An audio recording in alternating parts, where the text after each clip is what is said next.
दीप से दीप जलाते चलो। एक बार एक आदमी भरे ही दारू पाव से रोज संध्या को दीपक जलाकर अपने घर के आगे रखने लगा, लेकिन पड़ोस के लोग उसके दिए को उठाकर ले जाते या कुछ लोग उसे बुझा भी देते थे। उसके अपने ही उससे कहने लगे, क्या तू ज़्यादा ही प्रकाश करना जानता है? तेरे एक व्यक्ति के दिए जलाने से क्या होगा? एक दिया कब तक प्रकाश देगा? तेरे एक दिए से किसकी राह रोशन होगी? हमने भी बहुत अंधेरे देखे हैं, हमें तो किसी ने भी प्रकाश दिखाया नहीं आज तक। तुम अपने आप को ज़्यादा मार्गदर्शक या साधन संपन्न समझते हो क्या? एक व्यक्ति से कुछ नहीं होता है, लेकिन दीपक जलाने वाला व्यक्ति अपने उसी नियम से रोजाना दीपक जलाता रहा।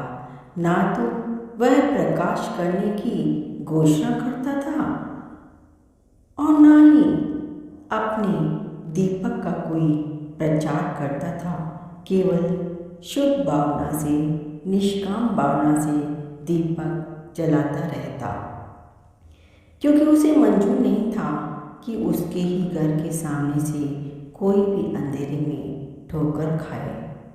इसलिए वह निरंतर ही प्रकाश का दिया प्रकाशित करता रहा।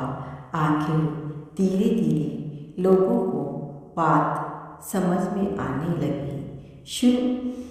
समझना शुरू हो गया लोगों को कि यह प्रकाश क्यों करता है। अंधेरे रास्ते पर राहगीरों को दूर से ही प्रकाश में दिखाई पड़ने लगा। वही प्रकाश राहगीरों से कहने लगा कि आ जाओ, यह रास्ता सुगम है, यहाँ प्रकाश है, यहाँ अंधेरा नहीं है, रास्ता साफ नजर आता है। जब राहगीर प्रकाश के पास आते तो वह कहता, देख कर चलना, वहाँ सामने पत्थर है, इधर पीछे की गली कहीं भी नहीं जाती, वहाँ पीछे गली समाप्त हो जाती है। वह सबका मार्गदर्शन करता, निस्वार्थ भाव से सबकी सहायता करता रहता। कुछ समय पाकर उस प्रकाश के प्रति गांव में आदर बढ़ना शुरू हो गया।